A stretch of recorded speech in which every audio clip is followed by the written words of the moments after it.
Bonsoir, cher éditeur. Bonsoir encore une fois, servante des dieux et frère Marc. Alors, bienvenue à ceux qui me suivent dans la chronique des Divines. Alors, dans cette chronique, nous allons parler de plusieurs sujets d'actualité et évoquer les problèmes de société. D'accord. À la lumière de la parole de Dieu, bien évidemment, vu qu'on est dans Psaume 23. La Bible dit qu'il n'y a rien de nouveau sous le soleil. Je pense certainement que les défis que nous rencontrons actuellement, plusieurs personnes dans la Bible l'ont vécu, mais certainement sous une autre forme. Alors aujourd'hui, j'aimerais parler, je ne sais pas si vous avez un peu regardé ce qui s'est passé sur les réseaux sociaux ce week-end. Donc, je ne sais pas si vous avez vu la vidéo d'un producteur nommé Michel Zecler. Il s'est fait agresser par 3 policiers. Donc voilà, j'aimerais un peu qu'on puisse parler de ça. Donc pour ceux qui n'ont pas pu suivre ce qui s'est passé, je vais parler un peu des faits. Alors c'était le samedi 21 novembre.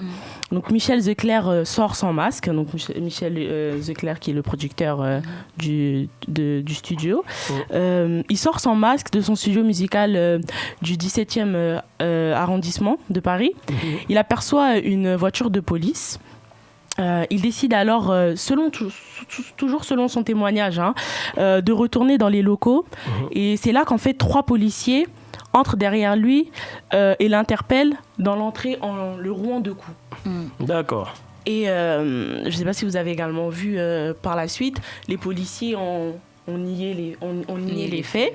Ils ont dit qu'ils ont essayé de tourner ça comme si c'était un peu de la rébellion. Alors que c'était pas du tout ce qui s'est passé. On l'a vu du coup sur les vidéos qui ont été partagées sur internet. Je sais pas, vous, quand j'ai vu ces vidéos, notamment sur Twitter, j'ai ressenti comme j'étais très en colère en fait. J'étais très en colère. Bon, je vais pas dire la haine quand même, on est chrétien, mais à la limite. Parce que je me suis dit, c'est pas possible, c'est injuste. Pourquoi faire ça à une personne, surtout un noir en plus. Je me suis mise aussi à sa place. Je me suis dit, ça peut être moi, une femme, ça peut être mon frère. Ma sœur, ça m'a fait vraiment mal. Et la question que je me suis posée, c'était que est-ce que c'est normal pour moi de ressentir ça? Je me suis dit voilà, moi Divine, je suis jeune africaine, d'origine africaine, grandie en banlieue. Est-ce que c'est normal, et je suis avant tout chrétienne, est-ce que c'est normal pour moi de ressentir ça? Je vous cache pas que j'ai quand même prié, j'ai dit Saint-Esprit calme mon cœur parce que c'est pas normal, je savais pas je savais pas en fait si c'était normal en fait de ressentir ça, et je me suis dit si moi je ressens ça, à combien plus forte raison peut-être qu'il y a d'autres personnes qui ont pu ressentir la même chose. Et la question en fait que je me suis posée, c'est en tant que chrétien, quand on voit toutes ces injustices, même tout ce qui est bavure policière, comment on doit réagir? Quelle réaction on doit avoir? Et surtout, quel acte on peut poser pour soutenir ces personnes qui vivent au quotidien, en fait, ces bavures policières? Qu'est-ce que nous, en tant que chrétiens, on doit faire? Je ne sais pas si frère Marc... Je ne sais pas si la prophétesse donnait son avis avant ou tu veux attendre mon avis en premier. Ok, mais écoutez, moi je vais d'abord me lancer. Bon, c'est vrai que quand j'ai vu les vidéos, j'ai fermé mes réseaux sociaux, je me suis déconnecté. En fait, je ne suis pas juste sorti, mais je me suis déconnecté de l'application. Je suis même allé, j'ai appuyé sur déconnexion.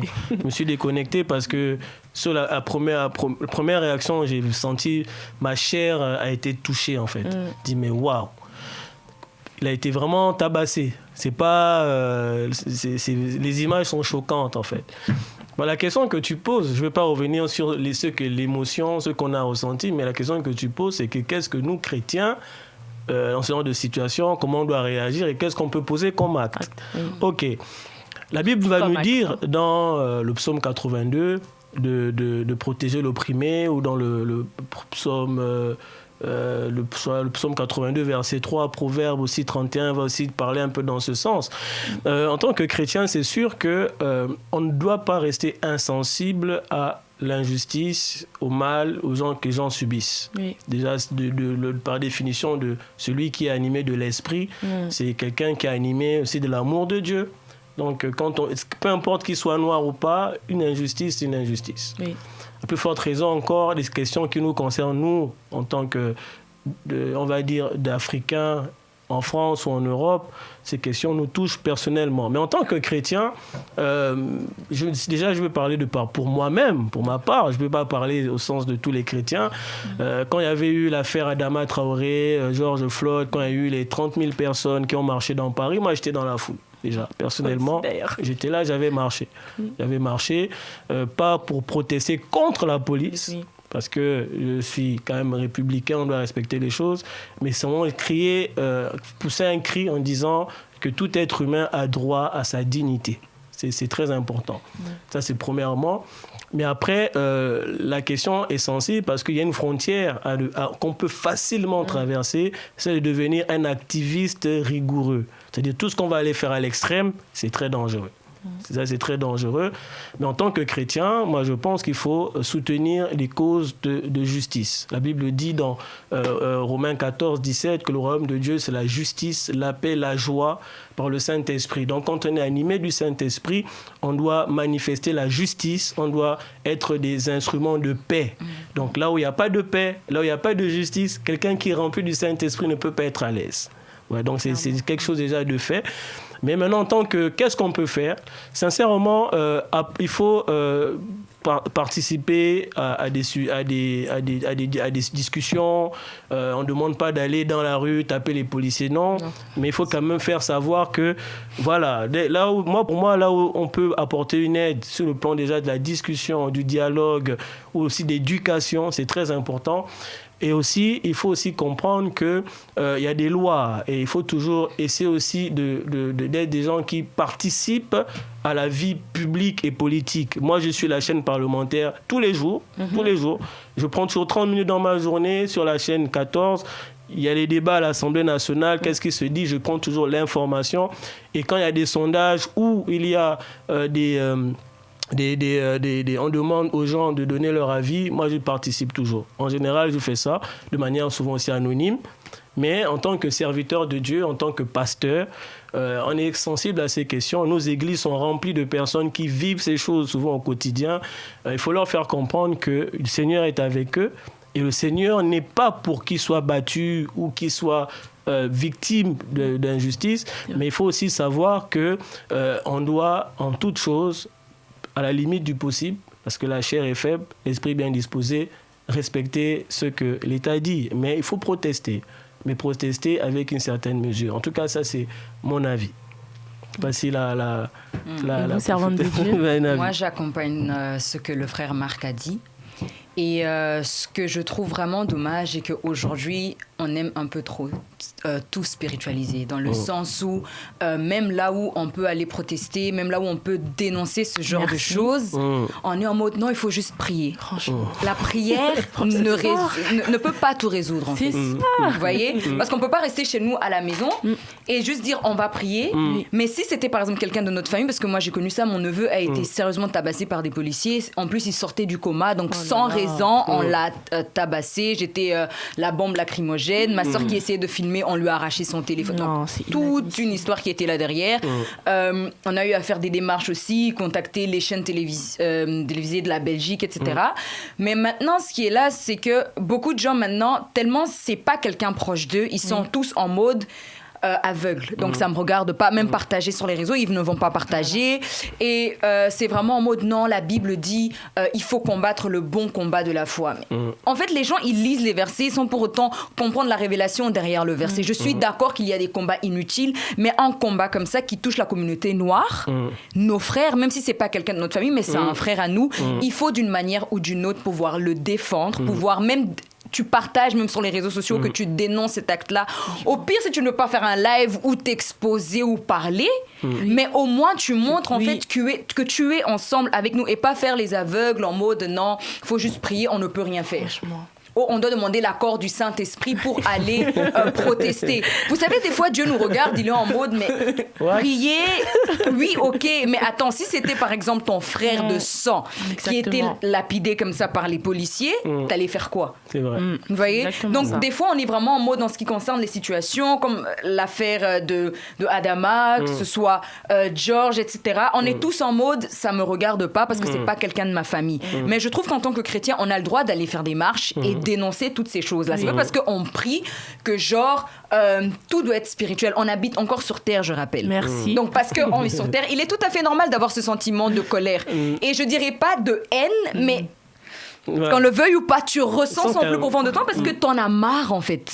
Genre, chaque mois, même chaque semaine, il y a un autre monsieur, je crois aux États-Unis, qui a été, il a eu plusieurs balles dans le dos devant ses enfants. Et il y a plusieurs cas comme ça qu'on voit aux États-Unis et maintenant ça touche l'Europe. Et la question qu'il faut se poser, ça va aller jusqu'à où? Exactement. Certes, c'est spirituel, oui, il faut prier, mais il faut poser des actions. Maintenant, en tant que Noirs, déjà qu'entre nous, on ne s'aime pas, ça c'est une vérité qu'on doit se dire. Il faut maintenant trouver les moyens de pouvoir s'unir et trouver une solution pour ce problème-là. C'est vrai. C'est vraiment ça, parce qu'on est en train de nous tuer comme du n'importe quoi. Au lieu que la police nous protège, parce que qui il allait appeler à ce moment-là, quand on est en train de le tabasser par la police? Le tabasse, il va appeler voilà. Il va appeler qui? Il va appeler qui?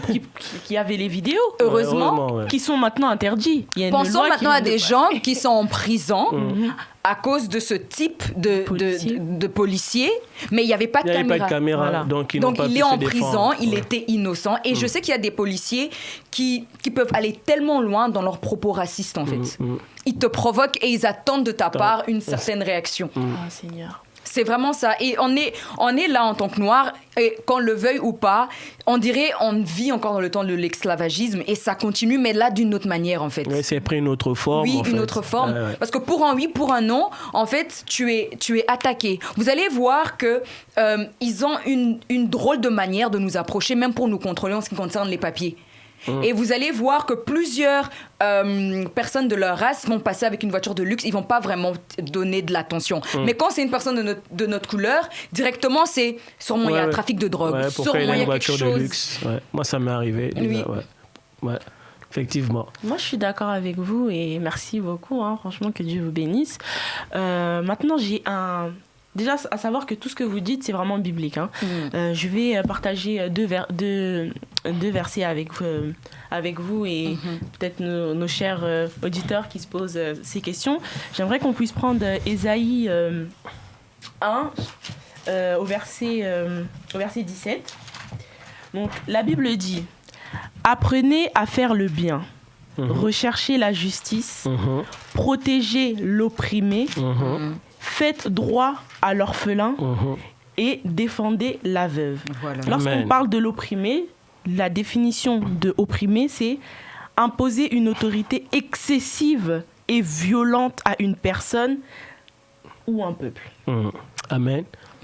Je vais te couper même un peu parce que la phrase qui suit dit « Venez et plaidons », dit l'Éternel. Donc Dieu dit « Venez, plaidons ». Donc il est aussi participant de la plainte que l'on peut exprimer. Il dit « Venez, plaidons ensemble ». Donc je trouve que c'est une phrase forte dans la Bible. C'est-à-dire Dieu dit, l'Éternel dit « Venez, plaidons ». C'est très fort. Je sais pas si je viens de c'est à l'instant que ça m'a percuté. Je l'ai souvent lu, mais je l'ai jamais vu comme ça. Il dit venez et plaidons. Donc c'est comme tu as dit, c'est biblique. Et pour clôturer, suite à cette affaire, il y a plusieurs personnages publics qui ont parlé, peut-être pas forcément les chrétiens, mais des stars, quoi. Des stars, voilà. J'ai vu des stars françaises comme Aya Nakamura. J'ai vu le tweet de Mbappé par rapport à ça. Voilà, plusieurs... de Mbappé et même des hommes qui sont dans la politique, qui ont parlé. Et ce que je trouve souvent dommage, c'est que, comme tout à l'heure vous l'avez évoqué, servante de Dieu, je trouve ça dommage que... Pourquoi en fait les hommes de Dieu ou les servantes de Dieu ne parlent pas assez de ça? Parce que j'ai l'impression que tant que ça touche pas quand une chose ne touche pas directement l'Église, on parle pas forcément concernés. Ça nous regarde pas. C'est ce qui se... mais c'est ce qui s'est passé, mais c'est dans la société, ça ne concerne pas l'Église corps du Christ. C'est ça que moi je dénonce maintenant en tant que En fait, servante de ils ne Dieu. parlent pas publiquement. Oui. En fait, Ils peuvent en parler, mais pourquoi pas publiquement? En fait, parce qu'on a de ces personnes, moi je les appelle les TTS. Une fois que tu es servante de Dieu, tu prêches la parole de Dieu, tu peux plus toucher autre chose. Donc tu ne peux plus partager autre chose si ce n'est que la parole de Dieu. C'est ceux qui veulent écouter. Mais ils oublient qu'on habite sur terre en fait. Et il y a certains sujets qu'on doit pouvoir dire publiquement. On doit dire notre avis en fait. Qu'on le veuille ou pas, on doit dire notre avis parce que si nous on parle pas, on est peut-être une voix pour d'autres personnes. Oui. Voilà, exactement. Moi, je dis toujours, là où Dieu te place, même ici, à cette radio, Dieu vous a placé, vous êtes une voix pour des personnes qui n'ont pas de voix. Donc, d'une manière ou d'une autre, vous devez en parler. Donc, c'est vraiment ça. Donc, je trouve que, surtout les chrétiens, parce que c'est pas parce qu'on accepte le Seigneur que maintenant, tout ce qui est société... on doit plus en prendre Non, part. la Bible parle de la société. Exactement. La Bible parle de tout. Il n'y a pas que le mariage, il n'y a pas que le ministère. Il y a plein de trucs. Alors, je voudrais même ouvrir une parenthèse, c'est que même dans nos églises, on nous forme à juste travailler dans le ministère et pas à être des personnes dans la société. Exactement. Et c'est pour ça, je trouve ça très dommage parce que je me dis, beaucoup de personnes aussi arrivent à un niveau d'abandonner leurs études pour finalement se mettre à temps plein dans le ministère alors que c'est peut-être pas leur appel. Alors qu'ils ont un autre appel dans la société. Peut-être Dieu t'a appelé à être avocate, Dieu t'a appelé à être juge, Dieu t'a appelé à être policier, Dieu t'a appelé à être n'importe qui dans la société, mais tellement les gens voient le ministère comme de job, alors que c'est pas ça. En fait, même moi, malgré que je suis servante de Dieu, je me dis, je dois m'impliquer dans la société, je dois continuer mes études pour au moins apporter un plus au sein de la société. Et je trouve vraiment que même dans nos églises, c'est des choses, en fait, qu'on doit commencer à évoquer au sein de la jeunesse et pas seulement pousser les gens à être évangélistes, pasteurs, docteurs, etc., mais vraiment à leur motiver à aller très loin dans leurs études parce que, comme on est là, il est rare de voir des juges chrétiens. Il est rare de voir des avocats chrétiens. Il est rare de voir les chrétiens vraiment qui ont le Saint-Esprit être dans ce milieu-là. Pourquoi? Parce qu'ils se cachent derrière la phrase en mode les ténèbres et les lumières ne marchent pas ensemble, etc., etc. Et pourtant, la Bible dit que nous sommes la lumière du monde. Amen. Nous sommes Amen. appelés à apporter la lumière de Dieu dans les ténèbres. Amen. Donc, dans les milieux où les gens considèrent comme des milieux occultistes, franc-maçonnerie, magie, en tant qu'enfant de Dieu. On doit entrer là-bas. On doit entrer là-bas. Quelqu'un comme Daniel, il est entré là-bas. Amen. Vous voyez? Donc, en tant qu'enfant de Dieu, on ne doit pas seulement rester les bras croisés et rester à l'église et se contenter de jeudi intercession, dimanche culte, samedi répétition, si tu chantes à la chorale. Non, en fait, tu as quelque chose de Les plus. conférences, les séminaires. Voilà, conférences, et on est satisfait.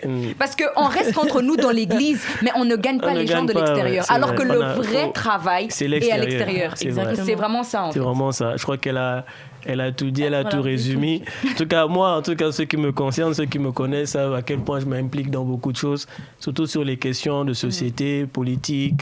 Voilà, c'est très important. Ça m'a même valu souvent certains problèmes, même avec mon gouvernement d'origine. Mais bon, je n'en parle pas. Mais voilà.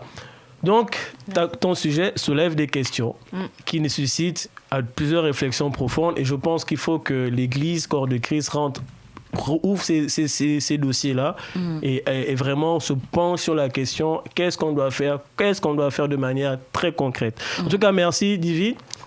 Merci. Que devons-nous faire dans ce genre de situation? J'espère que des gens qui nous écoutent ont eu des éléments de réponse aussi peut-être se sentent impliqués et se sont motivés pour aussi participer à ce qu'on appelle le débat public quant aux questions de société.